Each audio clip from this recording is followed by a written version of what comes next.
Lord, everywhere present and fill us all things, treasure of blessings and giver of life, come and abide in us and cleanse us from every impurity, and save our souls with thy love.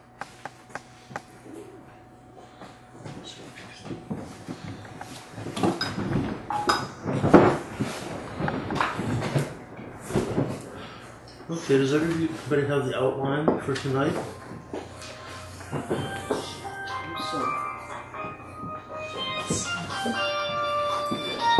Nice sound. Some of them have an awful sound. Stop it.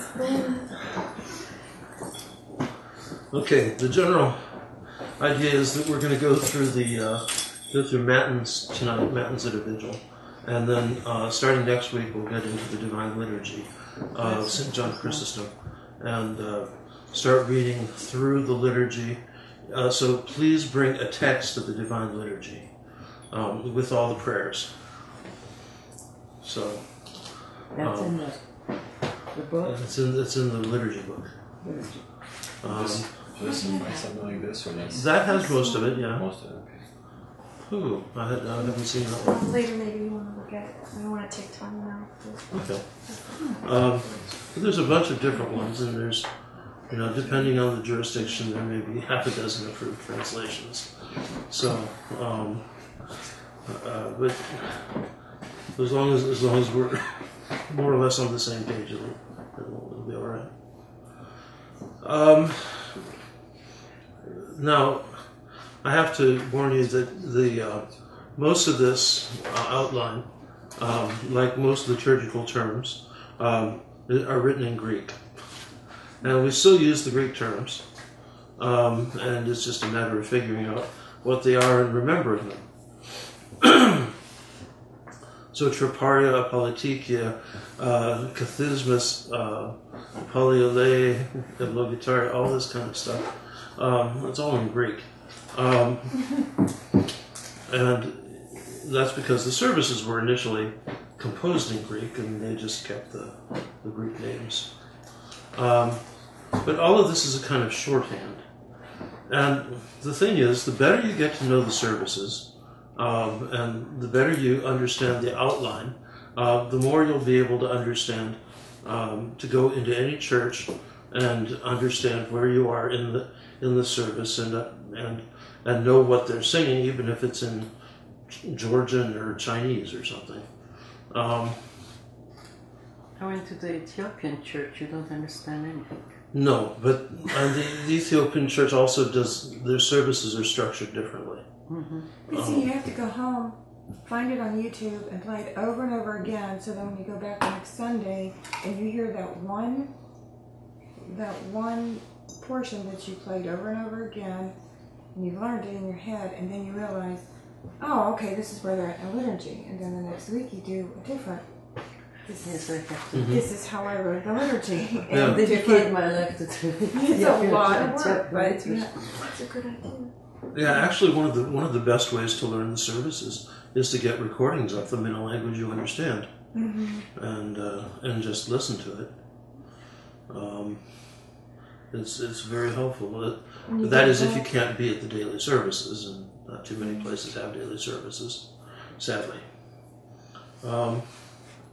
Now, as we explained in a previous class, there are multiple forms of matins and vespers and the services depending on what saint is being celebrated, whether it's a Sunday or whether it's a day of the week. Each day of the week has its own theme, which is in the Octoikos. Each saint has his or her own day, and that's in the Menaion. That also includes the feast of the Lord and the Mother of God and of John the Baptist, and that's linked to the solar cycle. The 365 days a year. Hello. Hello. Sorry, we're late. No problem. And then then there's the Paschal cycle, which cuts in and bumps the weekly cycle of the Octoikos. Because the Paschal cycle, which is the Lenten Triodian and the Pentecostarian, supply all the texts, the movable texts, and that's all determined according to the lunar calendar. So you've got the lunar calendar, you've got the solar calendar, you have, you know, the daily cycle of services. All these cycles going round and round and intersecting like a Swiss watch, and so that you've got a particular service prescribed with every particular within it, according to the books for a given day. Now, if you can figure out what the services will, what Matins will look like on, who knows what day of the week it would be, Monday, September 9th in 2025, or 2525, which there'll be, what, 17 days difference between the old calendar and the new calendar. Now does everybody understand the calendar, how the calendar and the old calendar, new calendar thing? Okay. No, I would just understand that it exists. Yeah, okay. But you all know that the church calendar that we follow is 13 days off from the secular calendar. Right. And so the church calendar is the Julian calendar, named for Julius Caesar, in that it was during his reign as emperor that this calendar was instituted as the legal calendar of the Roman Empire. And that was like 45 BC. And so it's been going ever since. They figured out after several centuries that it was off by a day every 100 years or so. And so they had to keep adjusting. They did some adjusting, and then finally there was a major calendar reform when it was probably 10 days off in the 16th century under Pope Gregory. Now and so this was not received by many of the Orthodox because it was a Catholic thing, and it also wasn't received by many of the Protestants because it was a Catholic thing. So, for example, the July 4th, 1776, American Independence Day, is actually an old calendar date. It's not the new calendar date. The United States didn't switch over to the Gregorian calendar until something in 1825 or 1830. The Julian calendar was still used in Russia as the civil calendar up until the revolution. And there's even some people in Russia that want to go back. Now, there's all sorts of stuff that's been published about it, some of which is more helpful than not, most of which is not particularly helpful. But what it does, one of the criteria is that the vernal equinox is supposed to occur on March 21st. Actually, it was supposed to occur on March 25th, and it probably did originally. But the stable date that was agreed upon is March 21st. As the calendar was out of sync, it became,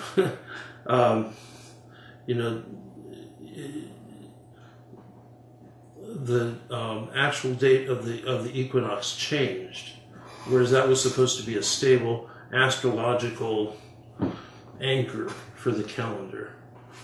So that right now it's on March 8th or something like that on the Julian calendar. If it goes long enough, it'll be sometime in January, or even so you'll have the vernal equinox occurring in December or something. It's and that's just because they were off by a quarter day or something like that in the calculation. The Gregorian calendar is also off slightly, but what they did is they simply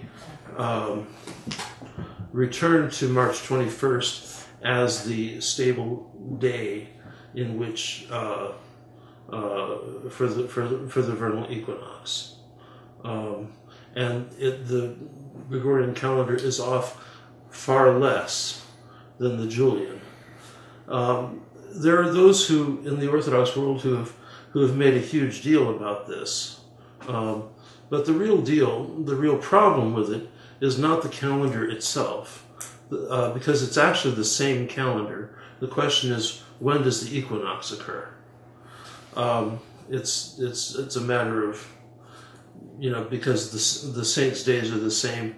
They're just they're all on the same date. Just that date occurs in different places. Much of the Orthodox world, most of it actually, mainly the Russian Church, the Ukrainian Church, the Serbian Church, the Church of Jerusalem, I believe Alexandria in Jerusalem, all follow the Julian calendar. Other churches, following the Patriarchate of Constantinople, switched over to the Gregorian calendar in 1924 under Patriarch Meletios Metexakis, who many will say of sorry memory, who brought all sorts of problems into the church.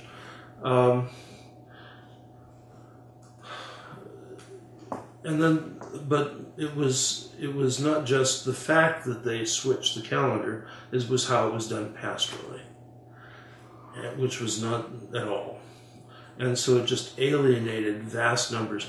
25% of the Church of Greece broke away from the mainline church over how the calendar was imposed. In the Russian Church, in the Council of 1917, the calendar, the council voted to go to the Gregorian calendar, but the switch was completely stopped by the Bolshevik coup. So that never materialized. So now the Orthodox world is split between two calendars, the Julian and Gregorian, and we're celebrating everything 13 days apart except for Pascha. Now Pascha is determined in Alexandria, or historically in Alexandria, according to a certain formula, and that formula came from the First Ecumenical Council, that it was the first Sunday after the first full moon after the vernal equinox. So Pascha could go anywhere from March 22nd to April 22nd. Even to May. Well, on the church calendar.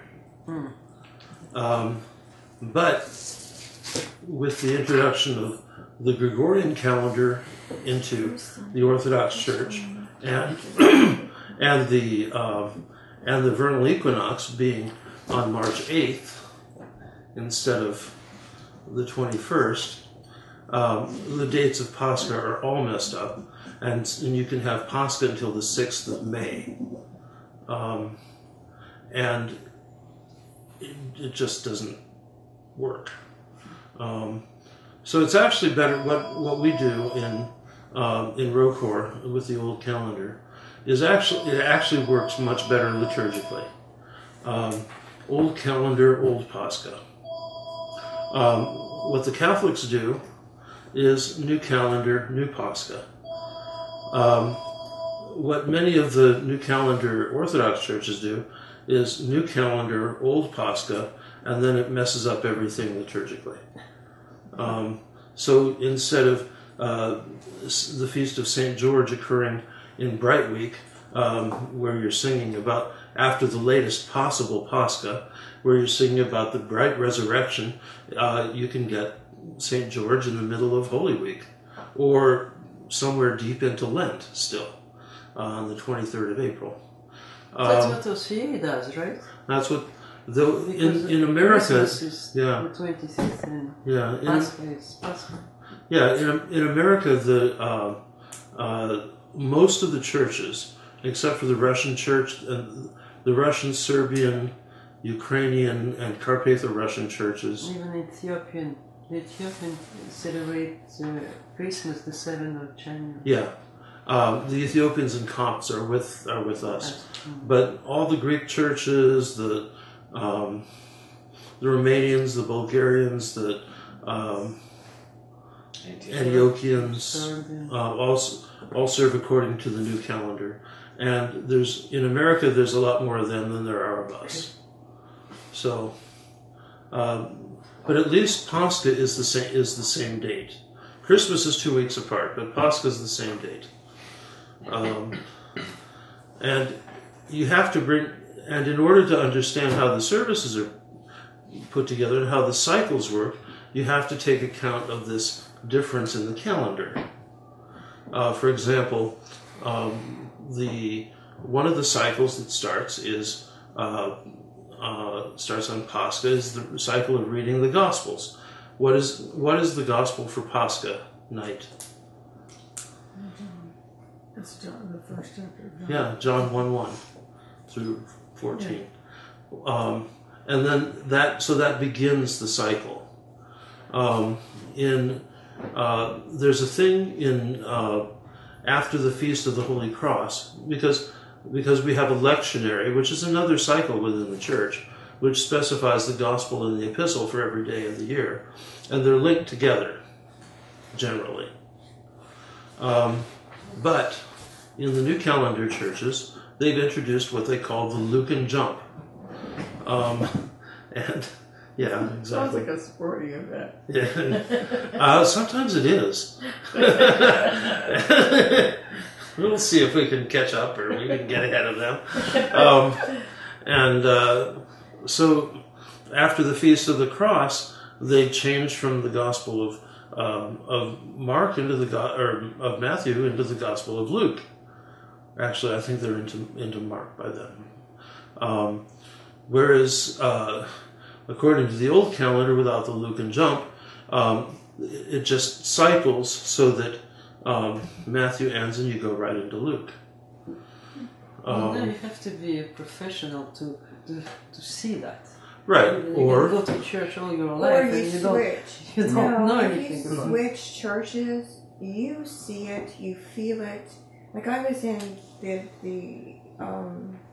Romanian church, which is on the new calendar, for 8 years, and then when I switched over here, I still am adjusting to this calendar. Mhm. There is a big difference, and and especially like when I go like to the monastery and come back, their new calendar. This is and they're still like, okay, they're fasting. We're not fasting yet. right. Yeah. Yeah. So practically, what is it? Feel it. So practically, what does it mean? On the new calendar, you're not supposed to eat turkey on Thanksgiving. Right. That's right. On the old calendar, Thanksgiving, the Christmas fast usually begins after Thanksgiving. That on the Silica. On the Julian calendar, we've got Christmas in January. It means you can take advantage of all the sales, right? On the new calendar, Christmas is along with everybody else, and all the kids get off school, and nobody thinks we're weird. They're weird because they have Christmas in January, but they have Christmas in December. There's all these little things. Hopefully, it will all get worked out sooner or later, because one of the things that's always been very important in the Orthodox world since the very beginning is a unity of celebration of the great feasts, and especially of Pascha. We still have Paschal unity in Pascha.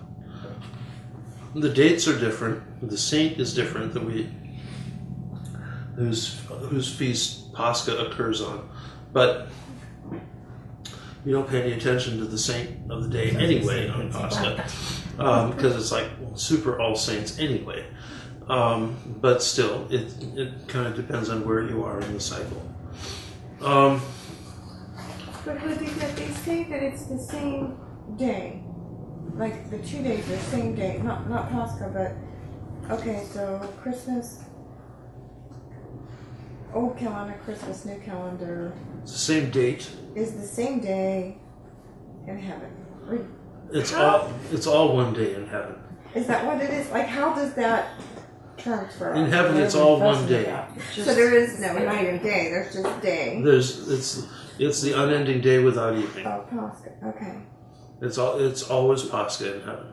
So that's what pastors have meant throughout the years when I say it's all the same day. Yeah, it's all the same day. Okay. Yeah, just in this life we break things up into the days of the year. Right.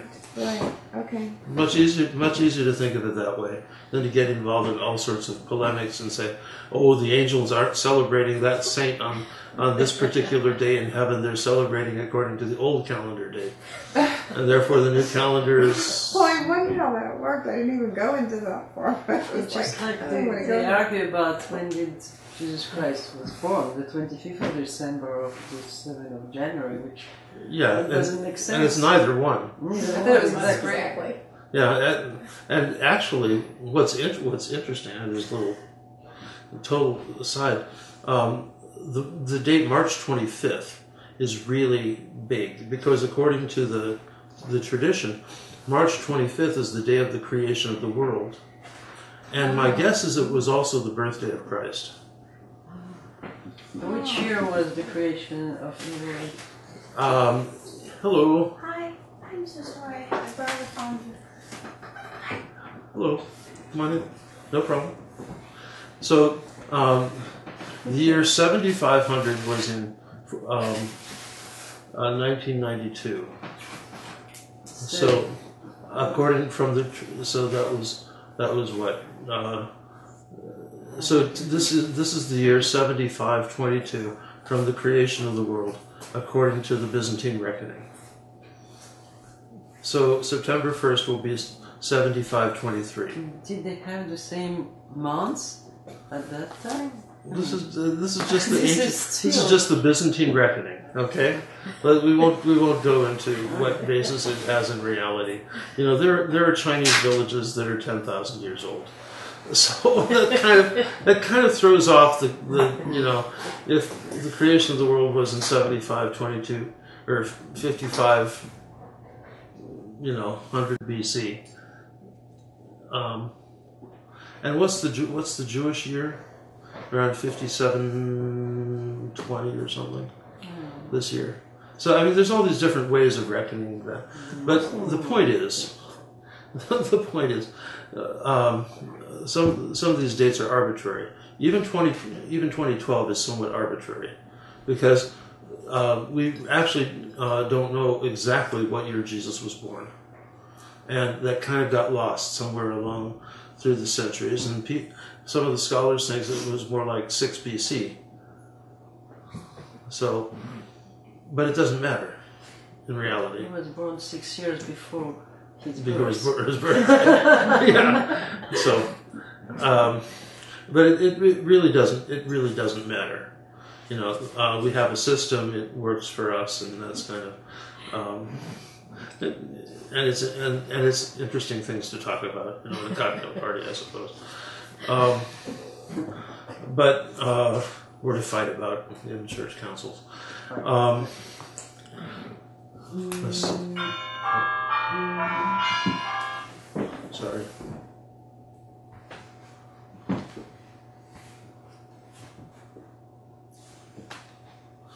Okay, yeah.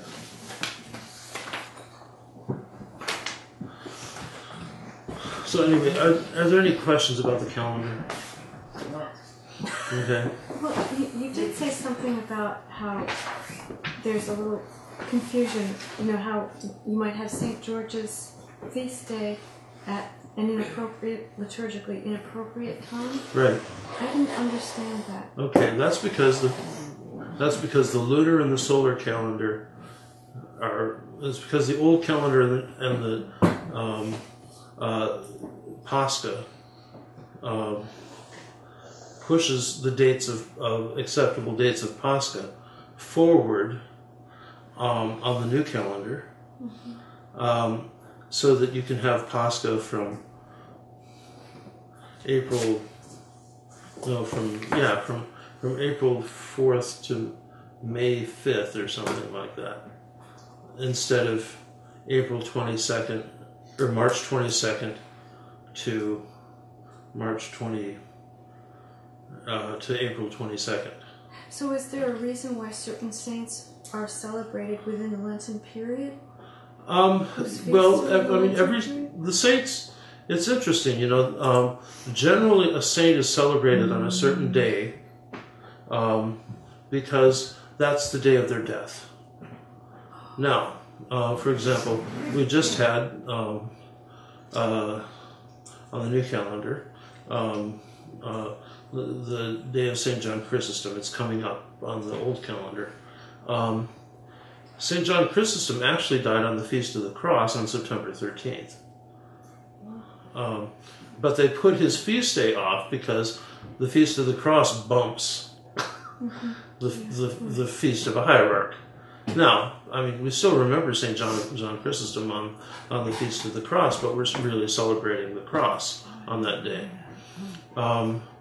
Then there's others, for example, St. Herman of Alaska. St. Herman of Alaska is celebrated on December 13th.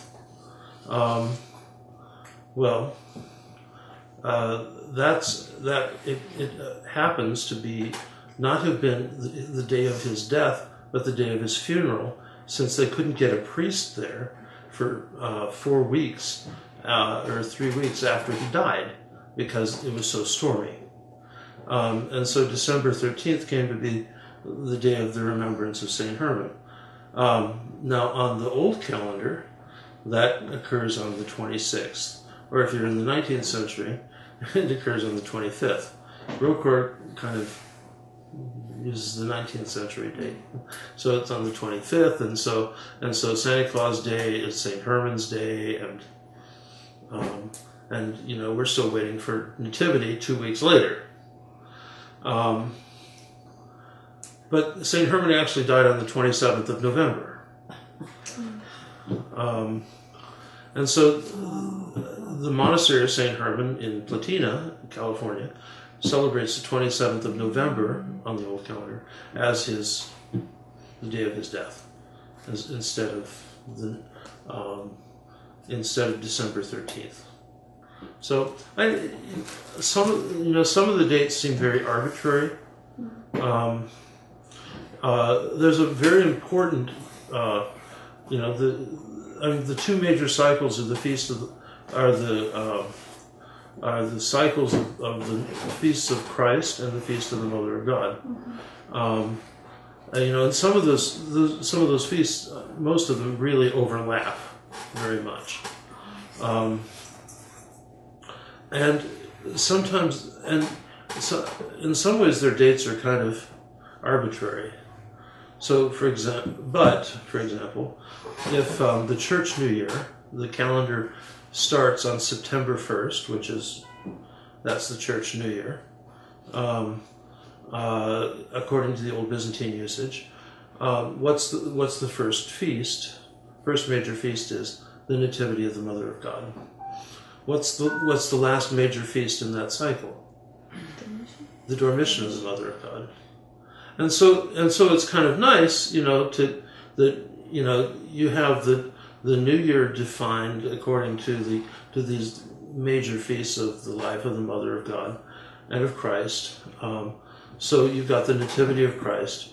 One of the things that the Church did is that they used the dates of the feasts to replace the pagan feasts, so that people would come to church instead of go to the pagan temples. And they used a typological understanding of some of the pagan feasts to reinterpret them as feasts of Christ. So, for example, in the Troparion to the Christmas Troparion, right? Thy nativity, this is the OCA translation. Thy nativity, O Christ our God, has shown to the world the light of wisdom. For by it those who worship the stars were taught by a star to adore the sun, S-U-N, of righteousness, and to know thee, the Orient from on high, the rising sun from on high. O Lord, glory to thee. So what they did when they composed that hymn and stuck the feast of the Nativity of Christ on the ancient pagan feast day of the rebirth of the sun, was reinterpret the pagan feast, which is actually marking an astrological point, because it's what? It's a few days after the equinox, or after the Winter what is it? Not the equinox. The solstice. solstice. Winter solstice. Yeah, where the sun is visibly up longer than it had been. You can't really, the first couple of days, you can't really tell much difference, but you can actually tell that there's a difference by the 25th of December. And so that was the ancient pagan date for the celebration of the sun. And so the Christians reinterpreted that. And you'll find that in many of the feasts, there are all these layers.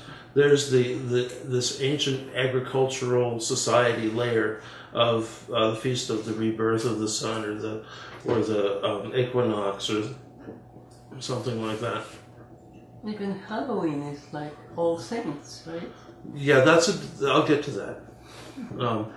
And then then there was the Jewish layer, where they interpreted these things according to the feasts of the law. For example, the Passover is the first full moon after the vernal equinox, but not on a Sunday. It's any day of the week, whatever that is. So the Christian interpretation of it, it's got to be, it's the resurrection, but it's also the Passover. So it's the Sunday, which is the day of the resurrection, following the vernal equinox, after the Jewish Passover, and that's another problem. So you've got the Jewish layer of the Passover, and we still have it even in our services. So, for example, we talk about the Exodus. And read the long passage from Exodus in the Paschal service, and so what it's understood as is a fulfillment of these types in Christ, whereas Christ is the fulfillment, and there were these prefigurings, both in the natural world, in the agricultural cycle, and in the Jewish religion. And then, for example, Pentecost. Well, what's Pentecost? Pentecost is 50 days after Pascha, but that was also the day of the giving of the law. Well, what's the new law according to the giving of the law? In other words, what is the new covenant in Christ, but the giving of the Holy Spirit? And so Pentecost is reinterpreted not only according to the biblical event which occurred on the Jewish feast of Pentecost, but thematically of the feast of the giving of the law.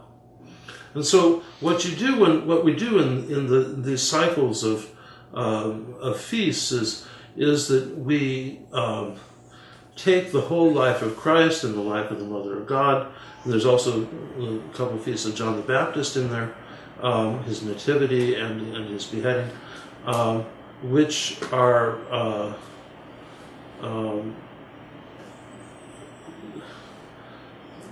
so that we kind of celebrate the entire economy of salvation. So in the Feast of the Mother of God, you've got her conception, actually, but that doesn't really fit, which is, of course, back in.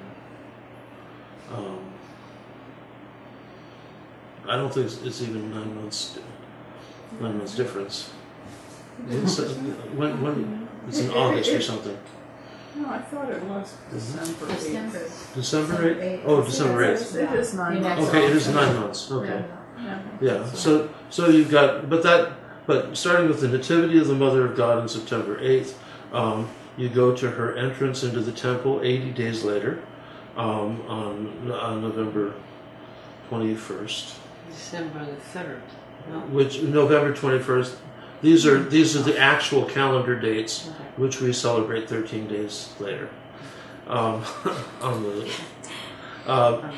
so which was the period of purification of her mother before she was taken into the temple, and also the commemoration of her being dedicated to the temple at 3 years old. It's kind of a dual feast.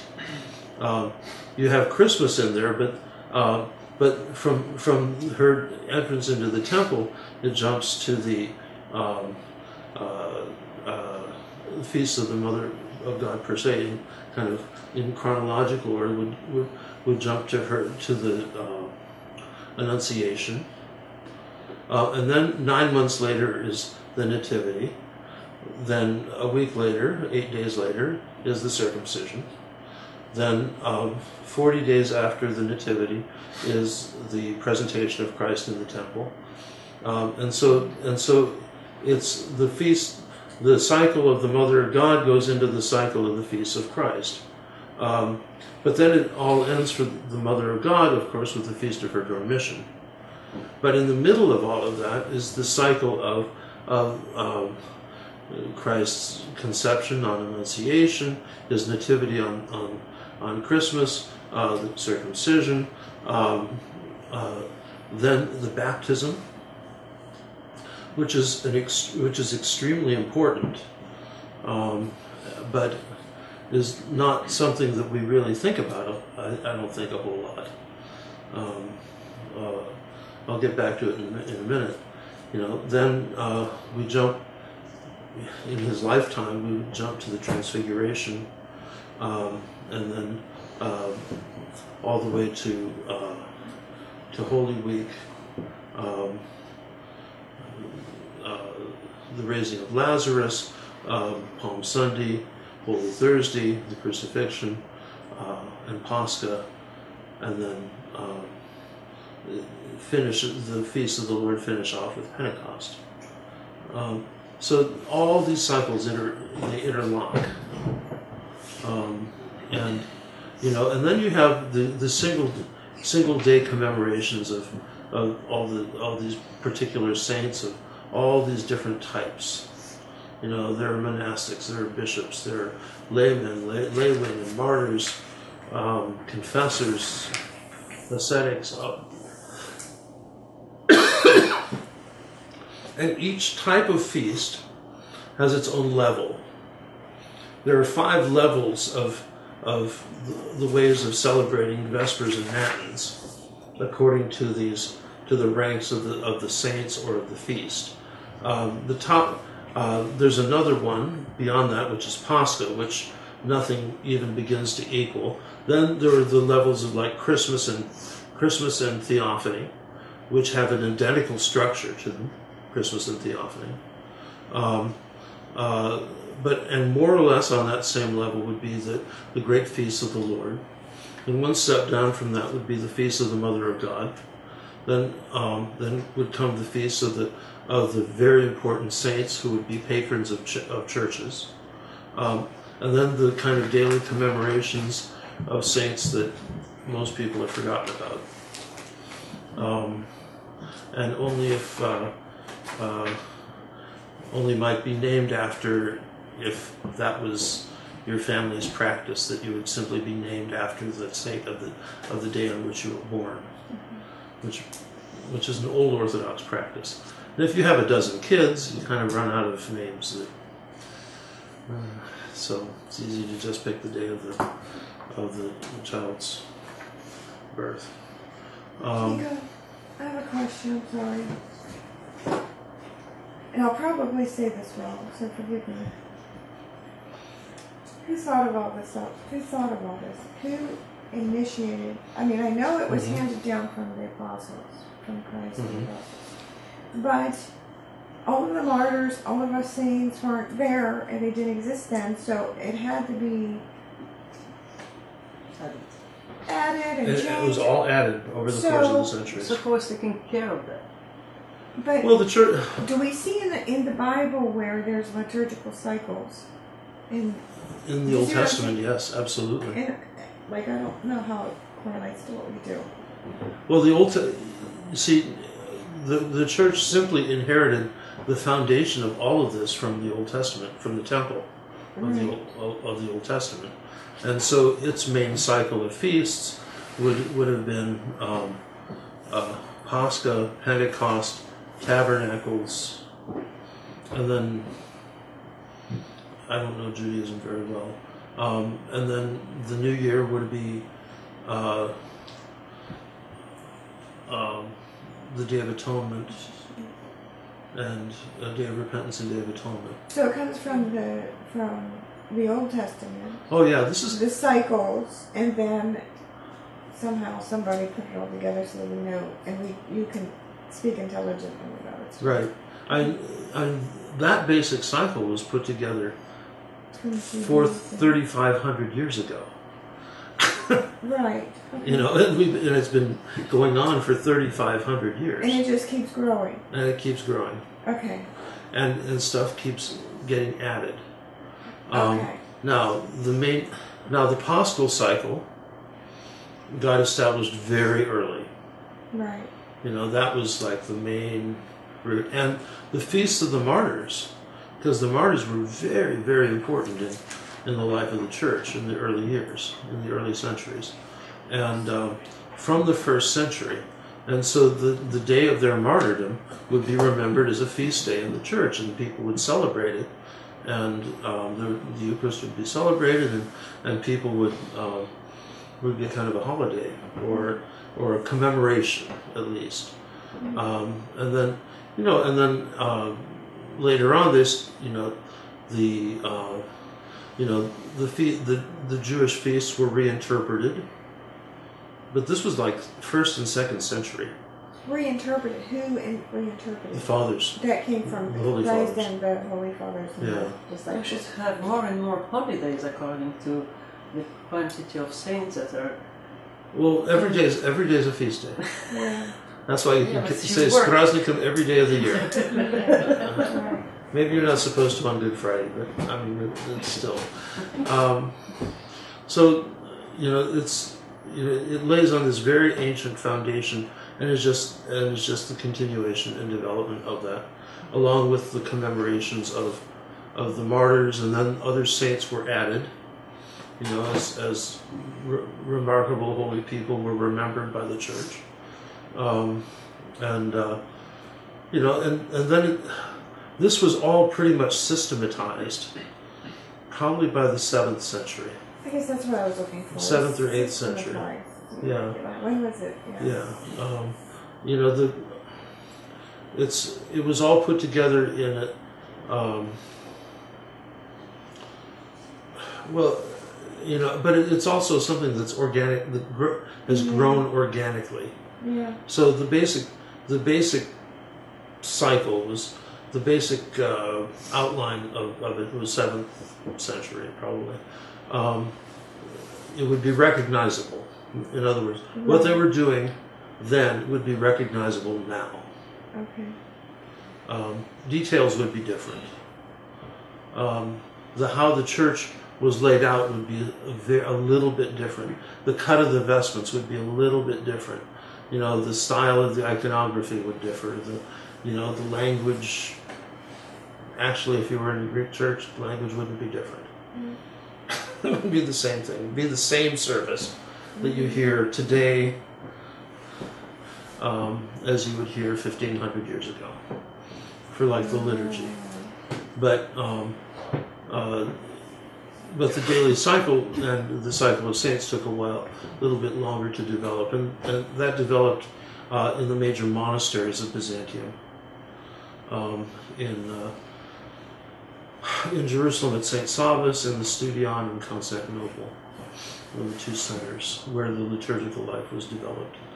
But finally, but you also have to add that the liturgical life of the church was not totally standardized until the printing press in the 15th century. Okay. Or 16th century. The liturgy wasn't standardized until the printing press. And what standardized it was the particular version that they used to print that book. Okay. Because everything had been done, manually by scribes before that, who made mistakes, and who omitted things, and who added things, and who altered things, and so there's just this kind of organic process, and then things have fallen out. Now, for example, we're talking about Matins, right? We're going to talk about Matins. One of the, if you look on your outline, there's this big section here of the canon. Now, that didn't come in until late. The canons, the first thing that the first big piece of hymnography that they wrote was called a Kontakion. And a Kontakion was not a little single verse hymn like we have Kontakion now. A Kontakion was like an akathist. 24 verses, each one beginning, it was each stanza beginning with the letters of the Greek alphabet, according to the alphabet, all in poetic verse. And that was in one video? The Kontakion was the center point, a hymnographic center point, where the teaching and the about the feast and about the saint was developed. And the Kontakion developed in the 5th, 6th century. Up until that point, the daily services were basically just the Psalter, with some introduction of a feast day or the memorial of a saint. The Kontakion were the first really major hymnographic compositions, and when they began to be introduced, there was rebellion in the church, and especially coming from the monks, because the monks had gotten to know the Psalter by heart, and here they were injecting all this hymnography into the middle of this long recitation of the Psalter. My guess is the Coptic use is the ancient use, where they just read the Psalter once a day. The whole thing. In the Byzantine use, it came down to, it was divided into 20 sections, one in the evening and 2 in the morning. And so you got through the Psalter once a week. Just like now. Yeah, which is what we use now. And then all this other material was added. Now, if you look at the structure of Matins,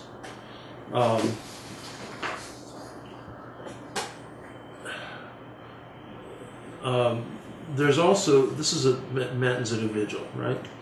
What I was going to say is all these various levels of services, some of them prescribe a vigil instead of Matins and Vespers being done separately. And so, of course, the day begins with Vespers, and Matins is then the next major liturgical service of the day. And so wait a second, in Slavonic it's what? Sinočna. Sinočna bedinia. Utrення. Matins is utrення. Okay, but the Matins are utrення too. Yeah, Matins is utrення. Okay, and vigil Sinočna is večernja and utrення together. И всеночные с вечерней. No, it начинается с вечерней. Всеночные. Sinočna. So when we go to Vespers, we're going to the first prayer service of the day, correct? Right, when you go to Vespers, that's the first part of the day. And it's really morning, but it's night. Well, unless you're in the Byzantine usage, and then Okay. that's even more confusing, because sunset is 12 Okay. instead of 6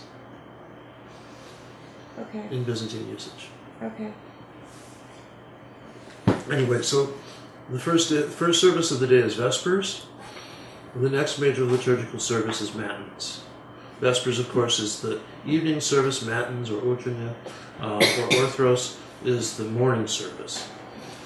Vespers is the sanctification of the evening, and the high point of Vespers is gladsome light of the holy glory of the immortal, heavenly, holy, blessed Father, O Jesus Christ, now that we have come to the setting of the sun.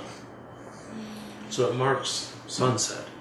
And the high point of Matins, right, the introduction to the great doxology.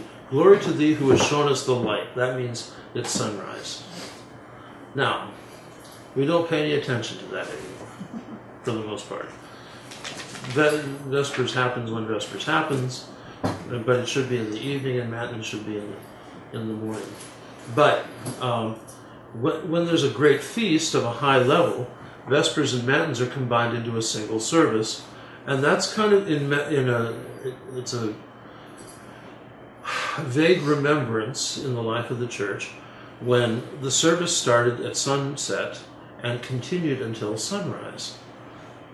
And then you went into the liturgy. Sunset being midnight. No, actual sunset. Oh, okay. Solar sunset. Okay. And which they still do on the Holy Mountain in other places. Okay. They'll do this full vigil for certain feasts. Mm-hmm. So you may have a 14-hour service. Remember, and if you remember, it talks about... When do you sleep? You don't. You sleep during the day. On those days. But what else is there to do on a feast day in a monastery, right? And the monks are usually very happy to have a chance to sleep. Yeah. But anyway, what happened, at least in the Russian Church, is that Vespers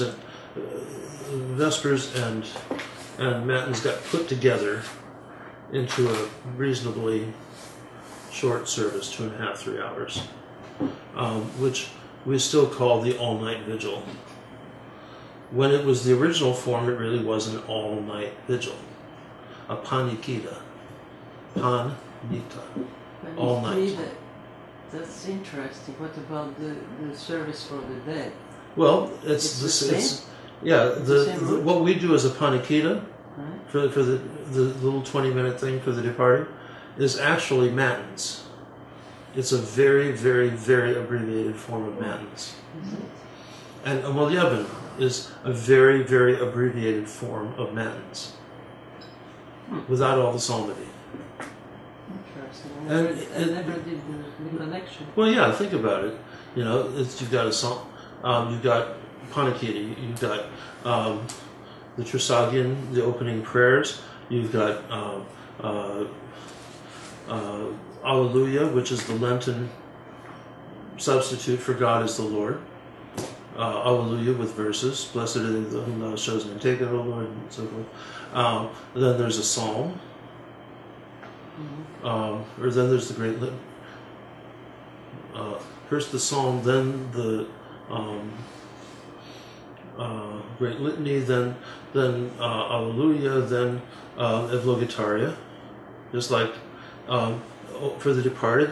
You know, on Sunday it's the resurrection. Blessed art thou, O Lord, teach me thy statutes. The choir of saints have found the fountain of life and the door of paradise, right? We all know that one from Saturday night. Well, instead, it's the... that's for the departed. What is it? What's that? Anyway, there's the resurrectional Evlogitaria for Saturday night, for the resurrection, and there's the Evlogitaria for the departed, but it's still the Evlogitaria, which means verses on Psalm 118. It actually means the praises, although it's a different praises than the praises that come at the end of Matins, which are the Eni, the Evlogitaria and the Eni. And then there's a canon, right? Mm-hmm. Only it's so abbreviated, there's almost nothing left of the canon, and a Kontakion, with the saints give rest. So I mean, the whole basic structure of Matins is in the Panikida. So the church has always used kind of these structure, these liturgical structures to give form to its prayer, and so that there's a kind of a familiar flow. Look at the actual structure of Matins. This is Sunday night, to highlight things. The beginning, and then 6 psalms, a great litany, God is the Lord. In Lent, you would use Alleluia with verses. Then there's the Kathisma and Sidalins. Kathisma is the Greek word, Sidalin is the Slavonic word, and it means a Kathisma hymn, time to sit down. It literally means. Then you have more psalmody, and the Eulogitaria. This is resurrection. Eulogitaria fit in there because they're verses on Psalm 118. In parishes, nobody uses Psalm 118 anymore because it's 176 verses and it's very long. But it's really beautiful, incredibly beautiful. And it's interesting, in the funeral service, Psalm 118 is prescribed, and it's an amazing thing when you have somebody, for example, who's lived their whole life completely conformed to the gospel, dedicated to Christ. The whole psalm applies to their life, and it's just incredibly beautiful, powerful, and you want to sing the whole thing, even though it takes 45 minutes, just on one psalm. Okay, so back to structure. Then there's a gospel sequence, which is everything from the small litany Prokimenon, Holy art thou, let every breath, gospel sequence, having beheld the resurrection of Christ. That whole thing is called the gospel sequence. Then another central part of the structure of Matins is Psalm 50, great intercession. That's with the 40 Lord have mercies. Then there's the canon, and so the canon is complex. Then there's these verses after the Holy is the Lord our God, and the praises. Now, the praise, if you want to actually mark on your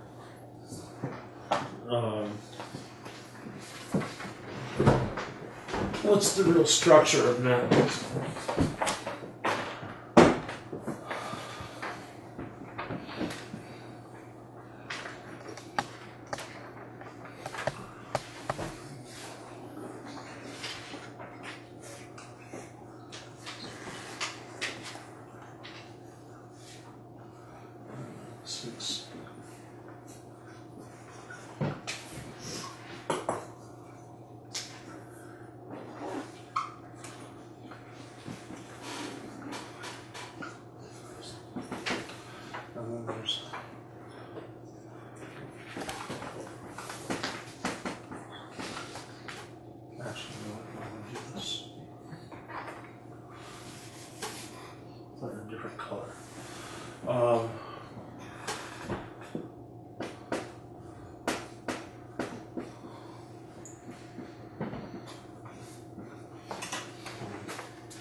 It doesn't like it when it's wet.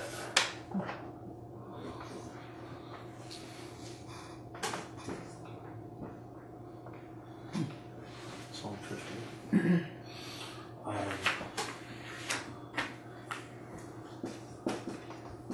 Canon, Kentucky.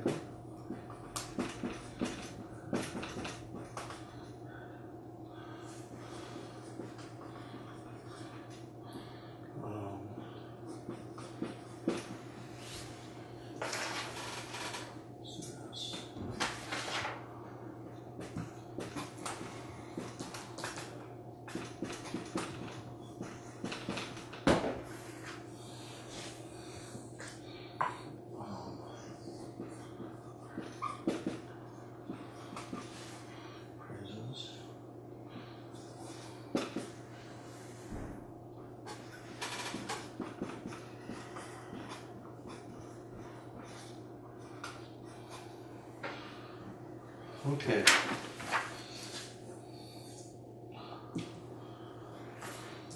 This is the outline. And if you can memorize this material, you'll be able to follow along in Matins, no matter what language it's in.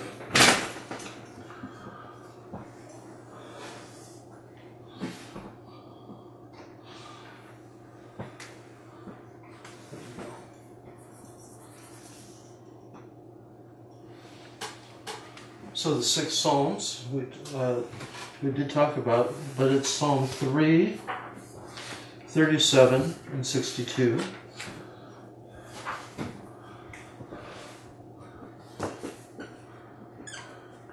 What is at the top? Opening Trisagin. And 102, let's see. 87. Then 87, 102, and 142.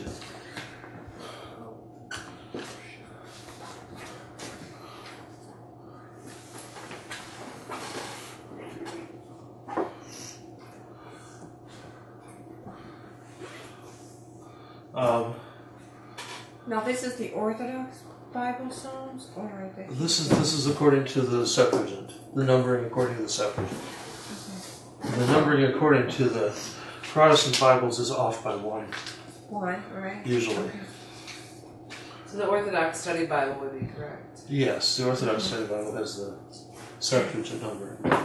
There's a difference between the Septuagint, which is the ancient Greek translation of the Hebrew Bible, which was done in 270 BC. It is the oldest version of the Hebrew Scriptures that exists.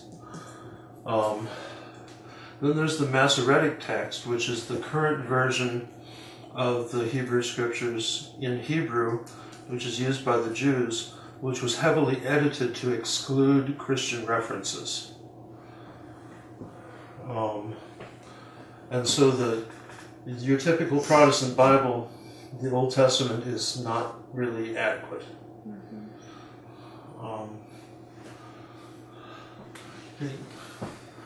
God is the Lord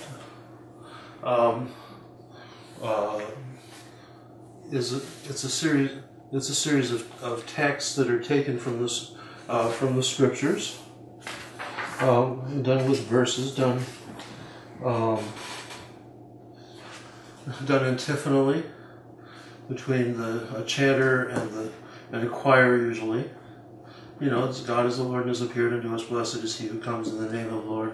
Oh, give thanks unto the Lord, for he is good, for his mercy endures forever. And then the choir repeats and so forth. It's kind of in the West they're called versicles, and they're common features of the services. Like a prokimenon is a versicle, and there are. And for example, you all know there's a prokimenon right before the epistle, right, in liturgy. Well, there's a prokimenon in the middle of Vespers too, right, and also in the middle of Matins. The prokimenon is something that announces a reading, and it's usually just a couple of verses. There's also such a thing as a great prokimenon, which has 4 or 5 verses. So, this is the skeleton. Notice that the major skeleton of the services is Scripture. Psalm 50. Magnificat, that's from Luke. It's the song of the Mother of God. The praises are 143, 147, 148, 149, and 150. This is in Latin. This is called lauds.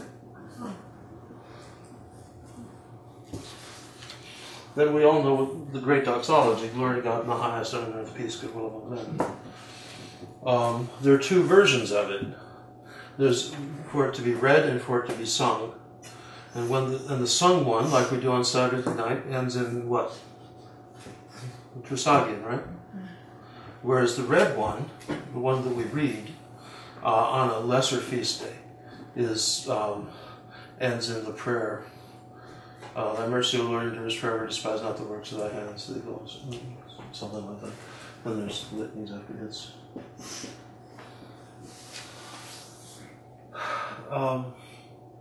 So Matins is really a collection of psalms. This is stable. Also, Alleluia with verses, depending on the time of year. The hymnography comes in. There's Troparia.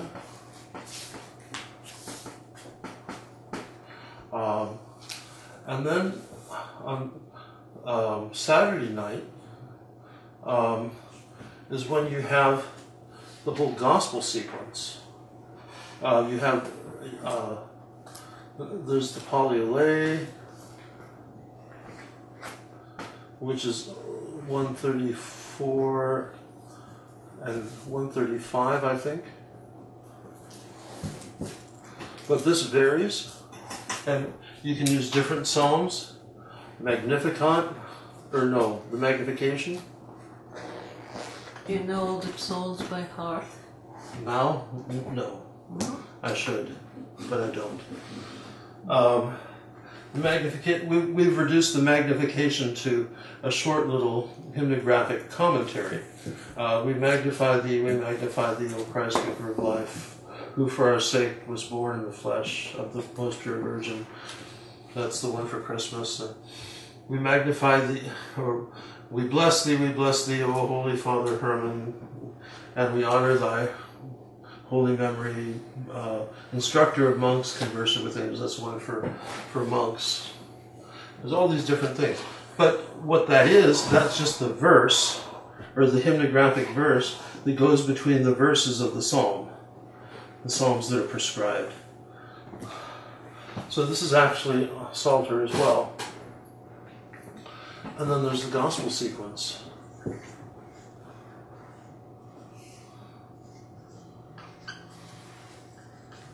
We get stuck in there during the on the major feasts. The canon was originally composed of the 9 scriptural hymns, 8 of which are taken from the Old Testament, the last of which is the Magnificat from Luke, combined with the Song of Zechariah. Magnificat, my soul magnifies the Lord, and my spirit rejoices in God my Savior, and so forth. And the Song of Zechariah is the song that St. John the Baptist's father heard or sang when he was born. So that's the one. That's from the New Testament, but you have the 8 odes from the Old Testament, and before the hymnographic part of the canon, all these little troparia to the saints and to the feasts and to the things. What they did was they simply sang the odes. Then the Cantacian came in later on, and added hymnographic content. Then the canons were written and added hymnographic content. So you have layer upon layer upon layer upon layer. Now, if you go with the basic skeleton of Matins, it's what, half hour, 45 minutes. If you add all the rest of the stuff, you're talking about 2 to 3 hours. There was a monastery in Constantinople called the unsleeping ones, and they had their cycle of services went 24 hours a day. They had the monks divided into 3 teams of 8 hours a day, and it was unceasing services. A little much. We only do the 8 odes during Lent, during Matins, on the weekdays. Could you imagine doing that every day? That's long. Just think about Lent and those services are how long they are. 24 hours a day? Yeah, every day. Yeah. In reality, it's a wonderful thing. Oh yeah. But you can't really hold down a job. You can't have anything else, no. Unless you're doing them in the middle of the night, and then how do you hold down a job?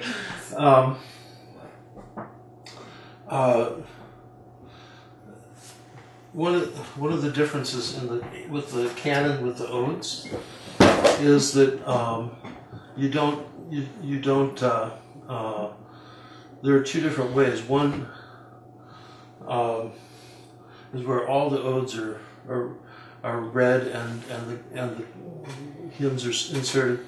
The other, and that's the St. Sabas monastery. The Studite monastery was that you read 3 instead of 8. And the St. Sabas monastery, think about it, it's on the road to Jericho from Jerusalem, out in the middle of the Judean desert. And what are they going to do out there? They have long services. So in our current version of the Typicon, you have 8 odes and 14 troparia on each ode.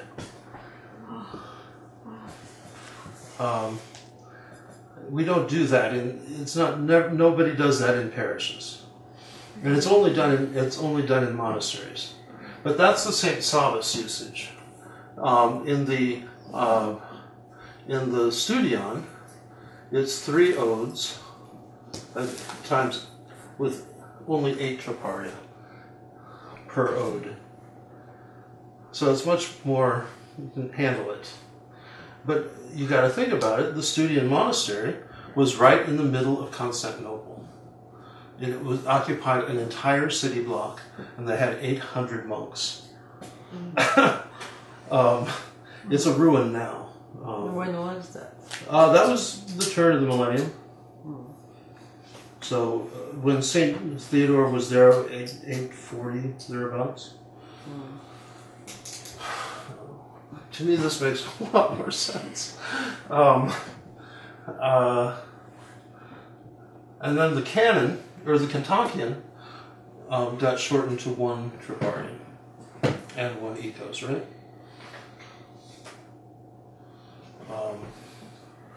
Then the Magnificat, then there's actually more canon after this. One set of troparia.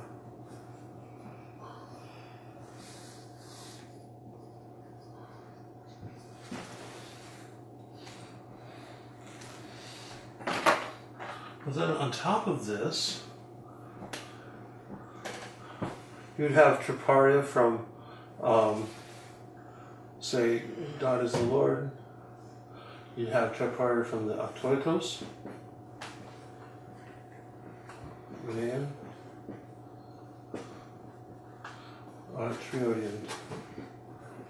Triodia. Also, you get material in the canon from the Octoikos, the Manaean, and or the Triodia. You'd have verses on the praises.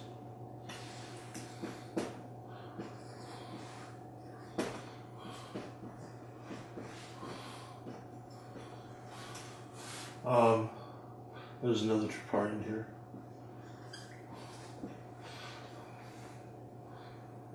So you've got a huge amount of material that was inserted into this basic. But what's interesting is that the core of Matins actually included the 8 scriptural odes. And it's those that got dropped in our current practice. We just have the hymnographic composition left. But we dropped the scriptural odes. Excuse me, the troparion is about the saint of the day? So the saint of the feast, or, yeah. So whenever you say troparion, it's a different one, or it's the same? Let me show you. This is the Octoikos, which gives texts for each day according to the tone. So these are the texts from here. This is Ode 1, 3, 2 is skipped except during Lent, 4, 5, 6, 7, 8,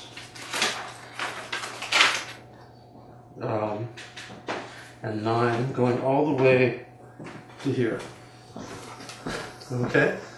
That's part of the text that is prescribed, just part of the text that's prescribed for a Tuesday on tone 5. Okay? Then you add the saint of the day. So it's a huge amount of material. Do you want to take a look? And pass it around.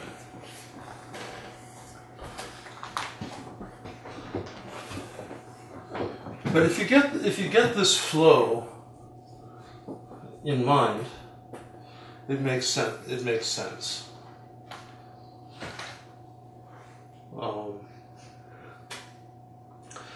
Now, one of the things they didn't really do so much they did in the ancient church, in traditional, very traditional usage.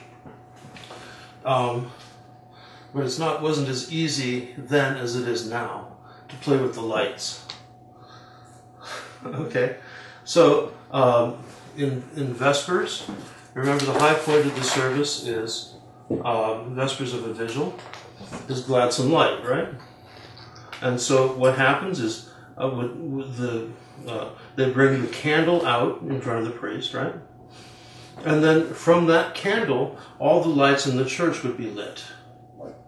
All the candles, all of the oil lamps, everything, from that light, because it's the lamp lighting service. Then at the end of the service, they'd blow it all out, and the church would be in darkness. And so we still have that to some degree, because they just shut off the lights, at the beginning of Matins, right? The church is in total darkness. You've got one reader with a candle. The other candles are all blown out, I think, right? Yeah. Yes. I'm never out there, so I don't know. And then everything is lit up as you get down to the more festal part of the service, the Polyalei. Now, the Polyalei is these psalms. "Oh, give thanks to the Lord, for he is good, for his mercy endures forever." Polyalei means many mercies. It also means lots of oil. Polyalei. And so it means you're burning up a lot of oil in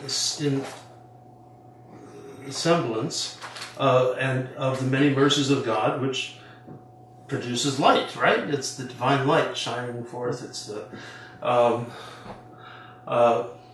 so these psalms are kind of a major festal point, and everything is bright. And then from the Polyalei on a great feast, it goes into the Magnification, right? Then there's a great sensing of the church, and then it goes into the gospel sequence and all of that. Presumably, in our current usage, people venerate the icon during the canon, right? That's you get through the whole gospel sequence, and they take the gospel back in the altar, or they put it in the center for people to venerate on Sundays, and everybody lines up and comes up to venerate and get anointed. Well, what happens with the candles? the level of the light starts to go down again. And actually, in the ancient usage, they would all be blown out, so the church would be in semi-darkness, because they wouldn't venerate until the end of the service at that point. And then at the end of the canon comes the Magnificat, the Song of the Mother of God. And so you have the deacon coming out, standing before the icon of the Mother of God with the censer, probably the candle, and beginning the censing and intoning the Theotokos and Mother of the Light. Let us honor and magnify the song.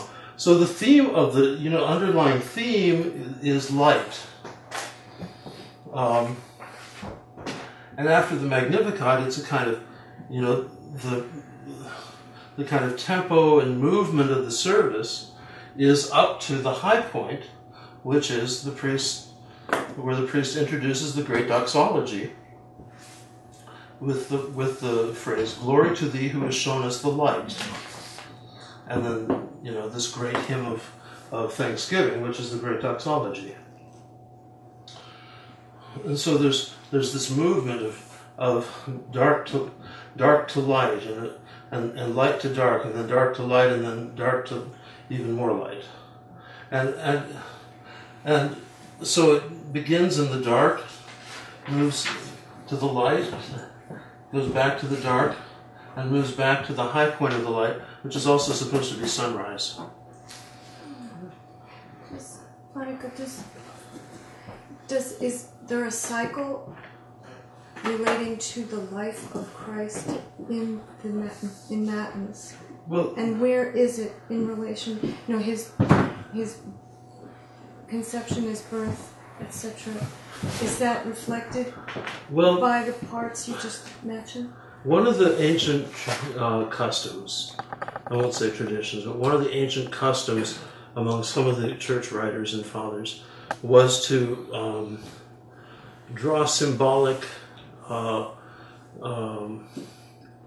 analogies to the life of Christ, or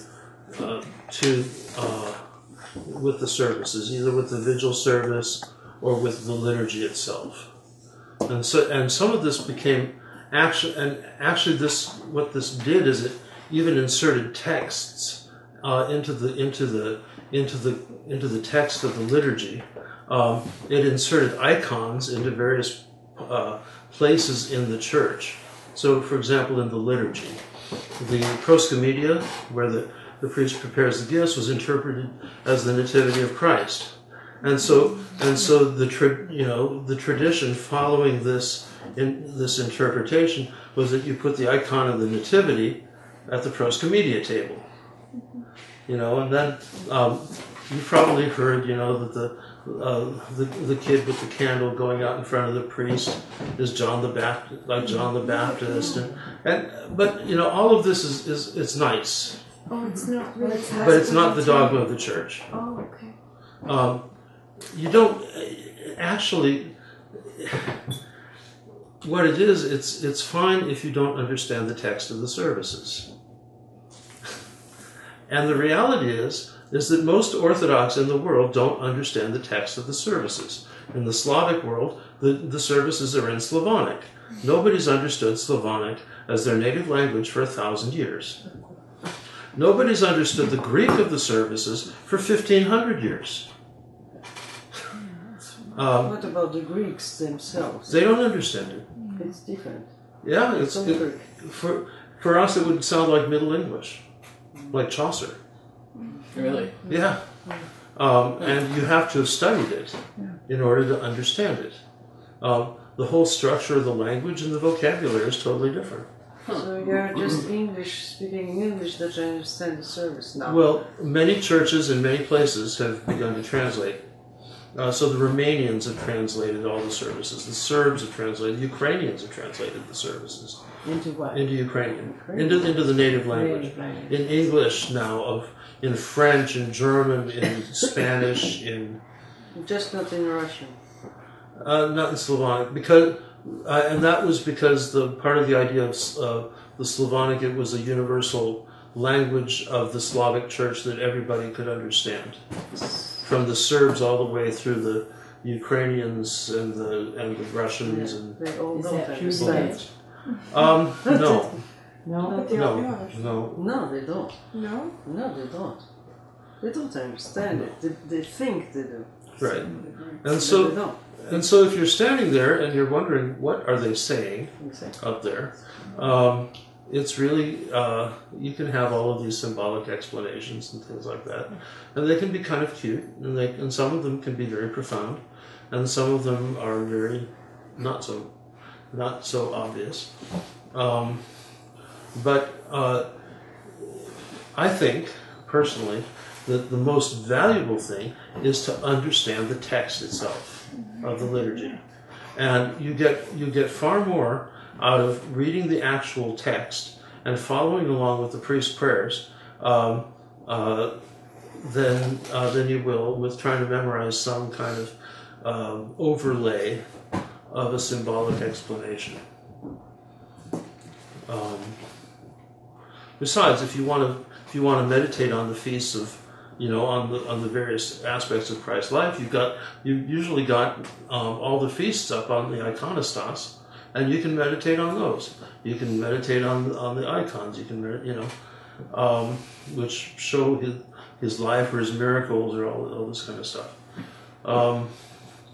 But the services are incredibly valuable and incredibly important, because if you go through one full year of the church's of daily matins and vespers, I won't talk about liturgy. I won't say anything about the other services of the day, but just matins and vespers, you'll have an entire catechism. And in a far more comprehensive way than if you go through some question and answer book. Some of the question and answer books are all right, and some are so. And you get to know the lives of the saints on top of that, because a lot of the material from the lives of the saints are included in the hymnography, and the hymnography is at its best when it's basically referring to the lives of the saints that are being commemorated. There's also some of the hymnography is kind of just bad. They ran out of creativity, and so they said, "Holy Saint so and so, you're the greatest among all the saints, and I run to you." It's all formulaic. Fillings. But then there's some that is incredibly profound and incredibly beautiful. One of the biggest problems with the translations is with the canons, and the canons of the great feasts, because the canons of the great feasts were written very early. There were some of the first layer. They were probably 7th, 6th, 7th, 8th century, where they took material from that era and assembled it into this form. Well, they were also written in an extremely sophisticated form of Greek poetry. And so even the translators of some of those texts into Slavonic had no idea what they were talking about. No, I've read them. You don't understand. Yeah, it's incomprehensible. It's printing the Slavonic text.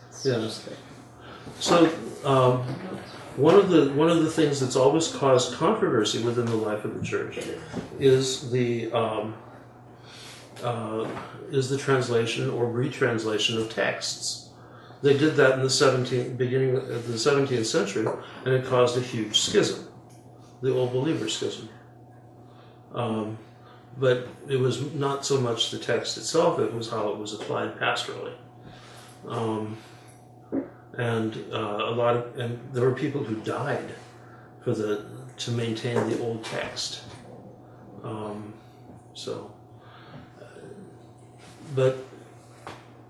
They died for something that they wouldn't understand. It's just like traditionalism, nothing more than that. They accepted to die for the integrity of their tradition that had been handed down to them. How did they die? They were killed. But what was the, like, they were killed? By the state. Oh, okay. They were immolated. Not by the church. The state and the church were united at the time. They were immolated, right? Some were. It was a mess. At the time, the Russian church had a lot of influence by the Dominicans, who were the ones who ran the Inquisition in the Roman Church. Don't ever think that just because Rome and Constantinople went into a schism in the 11th century that schism necessarily permeated the whole church immediately. I figured it had. Mm-mm. Okay. Yeah. So. Well, didn't a lot of that have to? Well, I'm digressing. I'm sorry. What? Didn't that have a lot to do with the patriarch at the time, and like his personality himself? Oh yeah. Was his name Tikon? Nikon. And with the czars, and it was a very complex.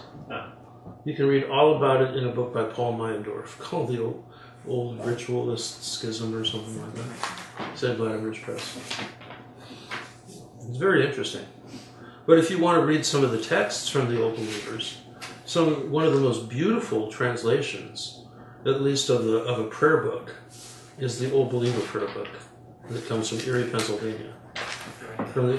There's an Old Believer parish up there in Rocor that came into Rocor, and they translated everything from the old Slavonic usage into English, and so it's pretty much an all-English parish, using the old rite and the old forms from the 17th century. And they had crooks instead of notes. Right. Vodika, what's your opinion of the Abacum autobiography? It's hagiography. Is it okay? It's critically acclaimed. Yeah, I mean it's a very interesting piece of literature. Okay. Yeah. So the Octoicos has 4 volumes like that, and to do the full cycle of services takes something like 18 volumes of books, and in other words, about $2,000 worth of books. So they're all available? It's all available in English. There are several versions of it actually in English,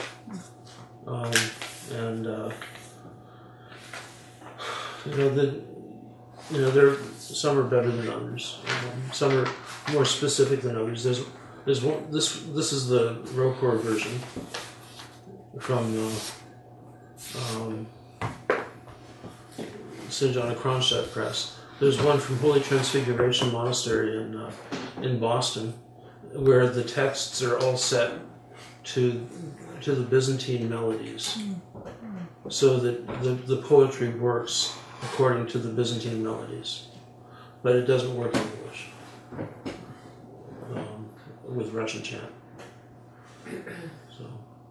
So different parishes or different dioceses, or I don't even know how to say that. Jurisdictions, thank you, are allowed to change the liturgy?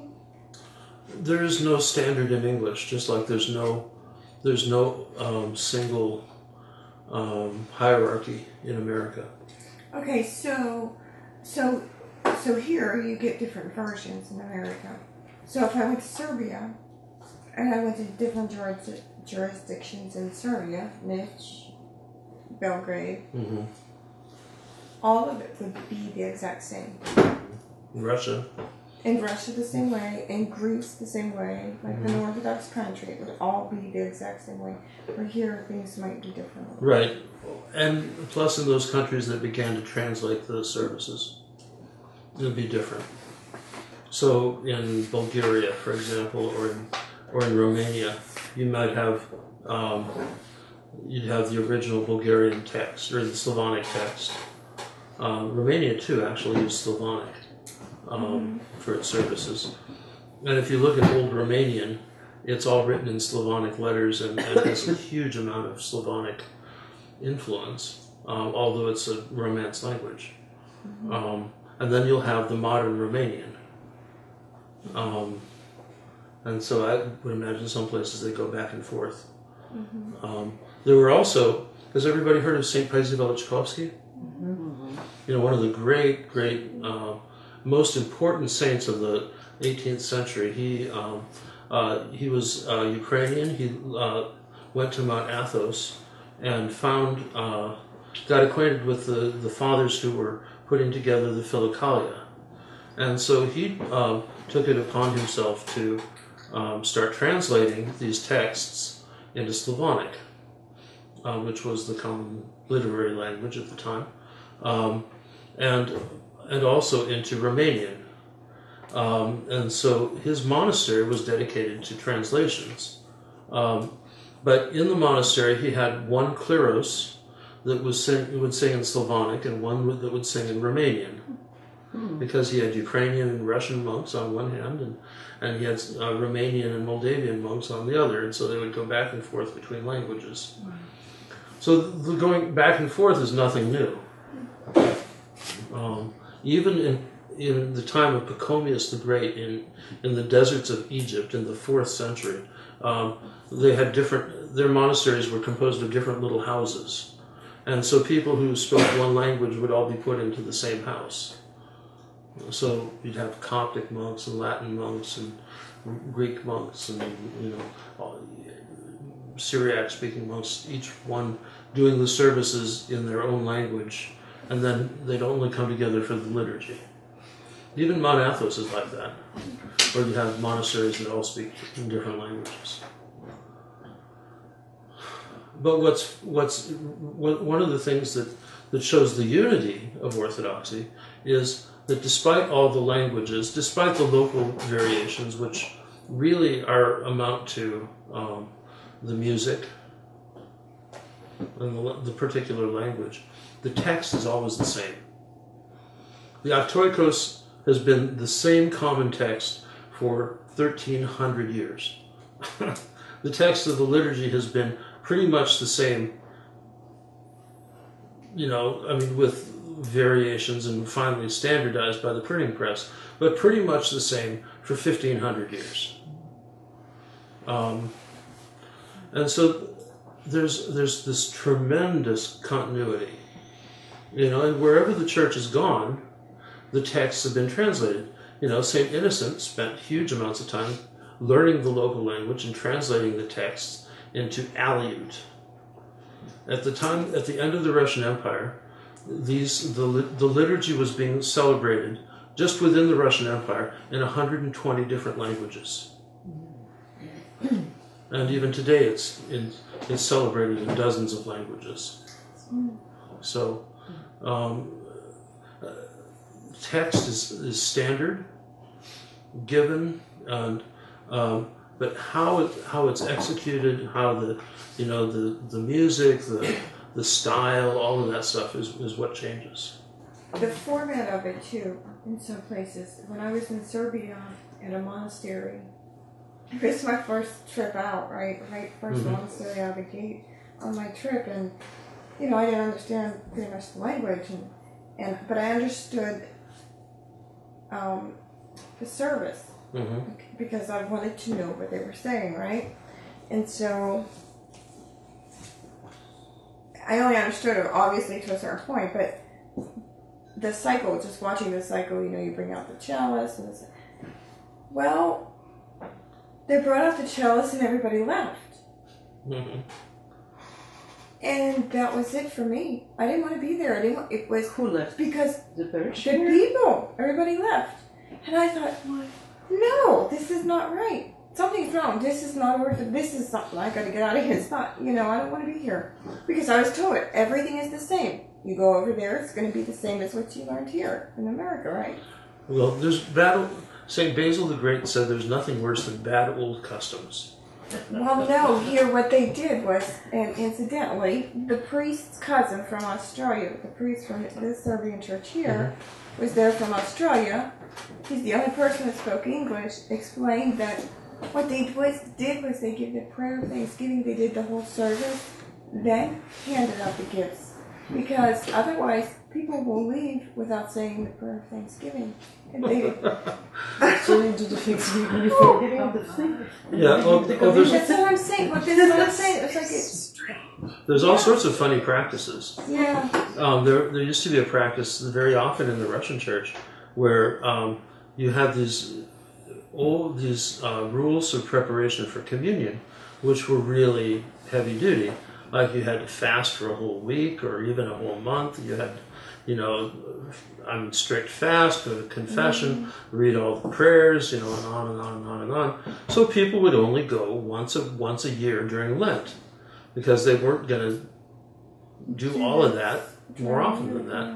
And so the priest would know exactly how many people were coming to communion, because that many people would have gone to confession the night before, and nobody would dare approach the chalice without having gone to confession the night before, having fasted the whole week. So what happened, there were some real horrible abuses, one of which was the Holy Pirouette. The priest would, I've seen that. Nobody comes to communion. The priest would come out in the fear of God with faith and love, draw near as he's going back in. And one of the worst abuses is a dry liturgy. What is dry liturgy? Without no bread, no wine. No bread, no wine. So what do they do during the liturgy? they don't say the prayers. It's just they're just going back and forth with the choir. And then one priest did that I knew of, and all of a sudden somebody appeared to go to communion, and it's like, oh no.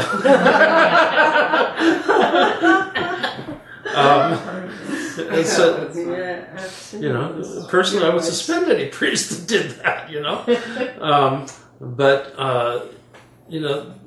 Thank God, the practice has returned of frequent communion and of people going to the holy mysteries. It's good that we prepare. It's very important to prepare. It's very important to go to confession before communion. But you don't have to go to confession before each communion, and you don't have to. And if you're following the church's fasts, then there's no reason not to go to communion, because that's how the church prescribes for us to go to communion. So. But I have another question. You say you don't have to go to confession before each liturgy, and in this church life, people go once a week. And it's been announced that if you don't have confession, then you're not good for liturgy. Right. So why is there a difference? Why is it okay for one to go a month and another one not to go a week? Depends on not per person for the Russians and the Americans, and I noticed. Why is there a difference between that? It depends on the difference given by the spiritual father. Okay. And the determination of the spiritual father. Okay. Now, think about it. Okay, there are 5 priests. Mm-hmm. You take a big Greek church like St. Spiridon's, Hagia Sophia over on Massachusetts. There are 2,000 families, and there's one priest. Yeah, you can't. There's no way he could hear 2,000 confessions, and everybody marches up to the chalice. Mm-hmm. So pastoral necessity has forced them to kind of open things up. Whereas here there are 5 priests, and it's reasonably easy to go to confession. They can accommodate it. Yeah. And it's better to get the communion than not to get. Oh, absolutely. And so, and it just feels like it's a different teaching because it's been announced as a general. Okay, but I was taught that it's basically once a month. Yeah. Yeah. Yeah. On the whole, once every 40 days, to make sure you have a confession. At least one confession. It varies from priest to priest. Okay. Generally, the more often you go, the better. Right. For your spiritual life. Yeah. It makes you very attentive to yourself. Well, it cleans you. It makes you, right. And in the monastery, for example, we would celebrate the liturgy 4 times a week. Tuesday, Thursday, Saturday, and Sunday. And I would hear the confessions of the brothers every Tuesday, Thursday, Saturday, and Sunday during Matins, because we would have Matins before the liturgy. And but when you're going that frequently, it's basically just a kind of routine maintenance. Right. Maintenance. If there's something big, then that's a different story. You make an appointment, you talk privately, but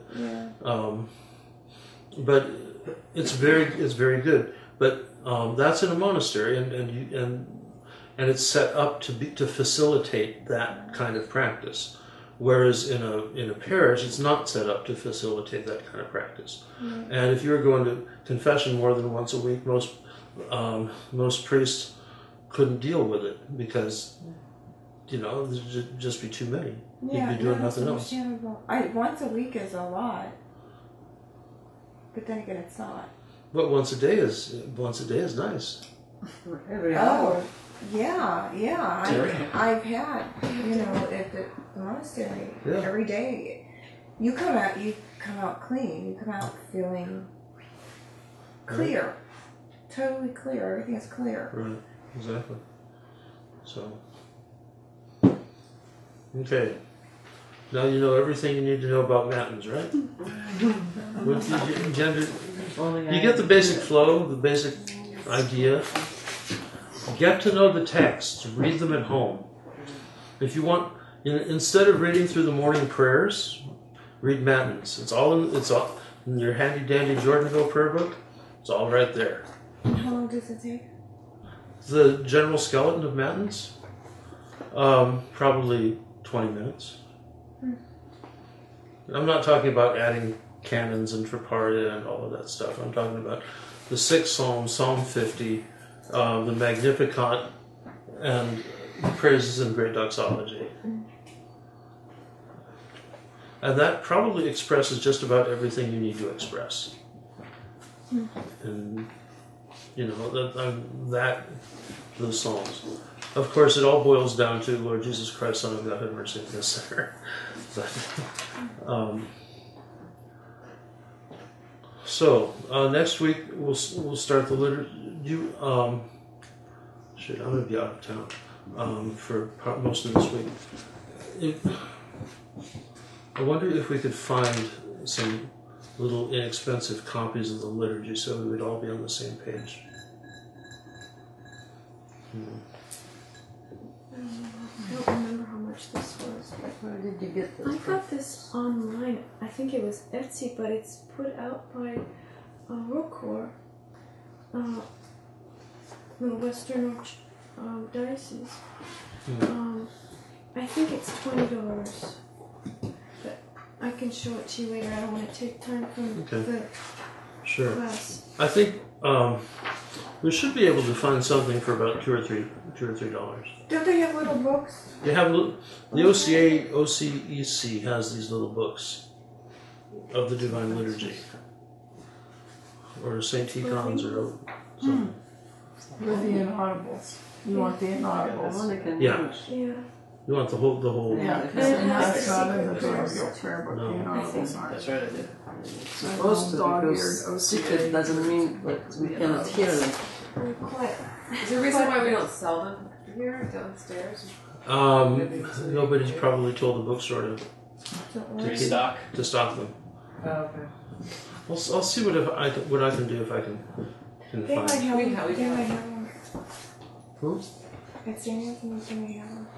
They probably have the Greek version, the Greek Archdiocese version, which is The a little little bit ones? different text. The little ones? Yeah. They have Greek and English sections. Okay. But it's different I tech. might It's find them different. online. It just, I mean, there's But it would be little a little differences. bit. There would be the little differences. Yeah. You're right. Yeah, we want the sloppy translation. So, okay. So next week for the Divine Liturgy, your assignment is to listen carefully in church. And if you all have the Jordanville prayer book? Okay, read through Matins. Memorize, and if you can, memorize the Psalms. It's really worthwhile. One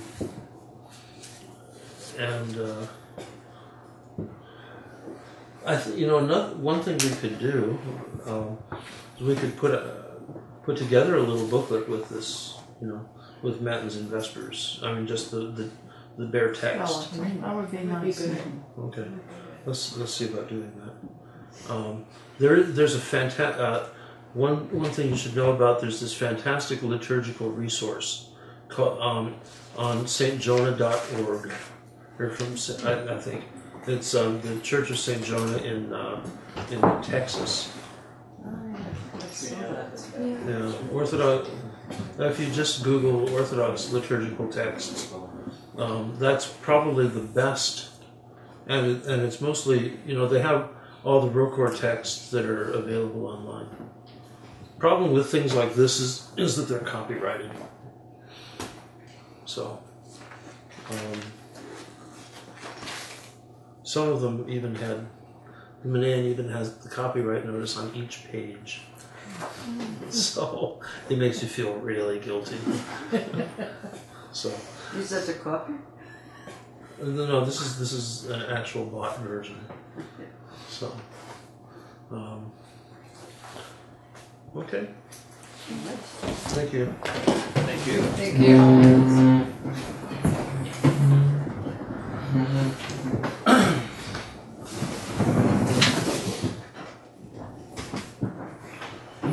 It is truly meet to bless thee, O Theotokos, ever blessed and most pure and the mother of our God, more honorable than the cherubim, more glorious beyond compare than the seraphim.